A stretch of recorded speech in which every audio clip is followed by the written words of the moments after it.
ভারতের দাদাগিরি এবার মাটিতে মিশিয়ে দিল বাংলাদেশ। ক্রিকেট নিয়ে ভারত ইতোপূর্বে যখন যা ইচ্ছা মনে করেছে তখন সেটা করার চেষ্টা করেছে, কিন্তু বারবারই তাদের সেই দাদাগিরি কেউ না কেউ এসে কিন্তু মিটিয়ে দিয়েছে। সম্প্রতি পাকিস্তান যেমন এশিয়া কাপ থেকে শুরু করে ওয়ার্ল্ড কাপেও তাদের এই অসৌজন্যমূলক আচরণের জন্য আইসিসির কাছে শেষ পর্যন্ত তারা বাধ্য হয়েছিল ভারতের বিরুদ্ধে অভিযোগ জানাতে, এবং তার পরপরই কিন্তু আইসিসিও ভারতের বিরুদ্ধে শাস্তিস্বরূপ বিভিন্ন ব্যবস্থাও নিয়েছে। সম্প্রতি আইপিএল খেলায় যেভাবে রাজনীতি ইস্যুটাকে টেনে আনা হয়েছে সেটাকেও কিন্তু ইতিমধ্যে সকল ক্রিকেট প্রেমীর কাছে যেমন একটা ধিক্কারজনক হিসেবে পরিণত হয়েছে ভারত রাষ্ট্রটা, ঠিক তেমনইভাবে গোটা ক্রিকেট খেলুড়ে দেশও এই মুহূর্তে কিন্তু তারা ঐক্যবদ্ধ ভারতের বিরুদ্ধে। এবং অবশেষে বাংলাদেশ নামক এই ক্ষুদ্র রাষ্ট্রটিও তাদের একজন সুপারস্টারকে অপমান করার জন্য সেটা কিন্তু ব্যক্তিকেন্দ্রিক আর না রেখে সরাসরি গোটা রাষ্ট্রকেন্দ্রিকে নিয়ে আসলো। অর্থাৎ আইপিএলে মোস্তাফিজকে খেলতে দেওয়া হবে না, এটাকে ইস্যু হিসেবে ব্যবহার করে একদল উগ্র হিন্দুপন্থী বা উগ্র হিন্দুত্ববাদের কাছে মাথা নত করে সেই দেশের সরকার যেভাবে আইপিএলে নিষেধাজ্ঞা দিল মুস্তাফিজকে, এটার মানে হচ্ছে তারা এক প্রকার বাংলাদেশেই বিরুদ্ধে তারা যুদ্ধ ঘোষণা করেছে এবং বাংলাদেশকে তারা নিষেধাজ্ঞা দিল। তাই 2026 সালের এই ফেব্রুয়ারি মাস থেকে যে বিশ্বকাপ অনুষ্ঠিত হতে যাচ্ছে ভারতের মাটিতে, সেখানে বাংলাদেশ তারা খেলবে না, এবং এক্ষেত্রে তারা সরাসরি আইসিসির কাছে ইতিমধ্যে অনুরোধও জানিয়েছে যে ভারতে যে তাদের যে 4টি ম্যাচ হবে এই বিশ্বকাপে, সেই 4টি ম্যাচ তারা যেন নিরপেক্ষ ভেন্যু হিসেবে শ্রীলঙ্কাতে স্থানান্তর করে।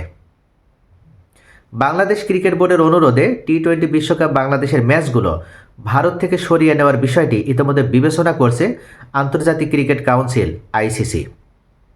এমনকি এক প্রতিবেদনে এমনটাই জানানো হয়েছে। এখন এই বিষয়ে আনুষ্ঠানিক কোনো সিদ্ধান্ত যদিও জানায়নি আইসিসি, তবুও ধারণা করা হচ্ছে যে টি-20 বিশ্বকাপে যেহেতু সহ আয়োজক হিসেবে ভারতের সাথে শ্রীলঙ্কা রয়েছে, তাই বাংলাদেশের ম্যাচগুলো বাংলাদেশ যেহেতু আপত্তি জানিয়েছে নিরাপত্তাজনিত কারণে তারা ভারতের মাটিতে হওয়া যে 4টি ম্যাচ সেগুলো খেলবে না, তাই এই ক্ষেত্রে অবশ্যই তাদের এই ম্যাচগুলো শ্রীলঙ্কায় স্থানান্তর করা হবে। আর শ্রীলঙ্কায় যদি বাংলাদেশের ম্যাচগুলো স্থানান্তর করা হয়, এর মানে কিন্তু শুধু বাংলাদেশ শ্রীলঙ্কায় যাবে তা কিন্তু নয়, বাংলাদেশের সাথে আরও অন্য যে 4টা দেশ তারাও তো যাবে। ভালো করে একটা বিষয়টা কল্পনা করতে হবে, বাংলাদেশের যেমন সব লিগ ম্যাচগুলো আমরা যদি দেখি, তাহলে ভারতের কলকাতায় হওয়ার কথা ছিল 3টা ম্যাচ, অর্থাৎ প্রথম 3টি ম্যাচ কলকাতা এবং পরে লাস্ট যে 4 নম্বর ম্যাচটি সেটা হওয়ার কথা ছিল মুম্বাইতে। এবং এই ম্যাচগুলো যখন আপনার শ্রীলঙ্কাতে সরিয়ে নিতে হবে, তখন কিন্তু এই দেশগুলো বাংলাদেশের সাথে যারা অপোনেন্ট ছিল তারাও কিন্তু শ্রীলঙ্কায় যাবে, এবং এই ম্যাচগুলো তখন ভারতের দর্শকরা যেভাবে ভারতের মাটিতে বসে স্টেডিয়ামে উপস্থিত হওয়ার মাধ্যমে সরাসরি উপভোগ করতে পারত লাইভের মাধ্যমে, সেটা কিন্তু তারা আর করতে পারবে না। সেটা তাদের জাস্ট ওই ব্রডকাস্টিংয়ের মাধ্যমে, সম্প্রচারের মাধ্যমে তাদের দেখা লাগবে।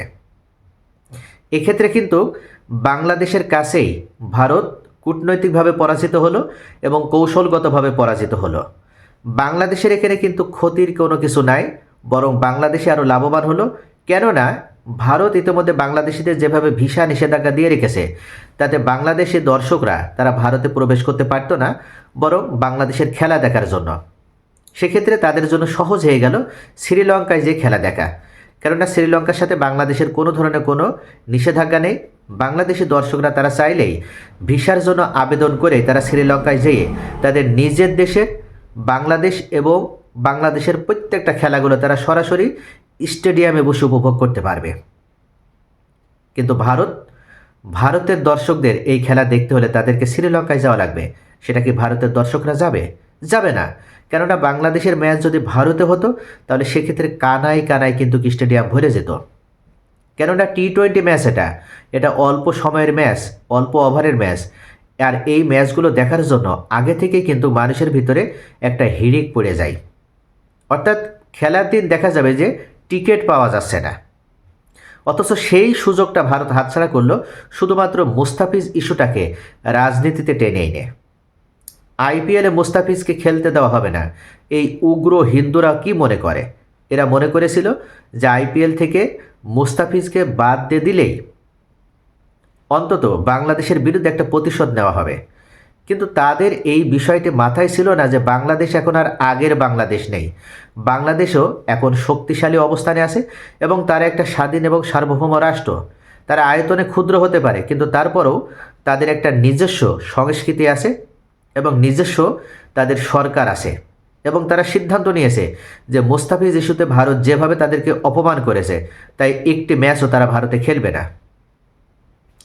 প্রথম যে 3টা ম্যাচ 7ই ফেব্রুয়ারি ওয়েস্ট ইন্ডিজের বিপক্ষে ছিল, 9ই ফেব্রুয়ারি ইতালির বিপক্ষে এবং 14ই ফেব্রুয়ারি ইংল্যান্ডের বিপক্ষে 3টা ম্যাচই ইডেন গার্ডেনে কলকাতায় হওয়ার কথা ছিল।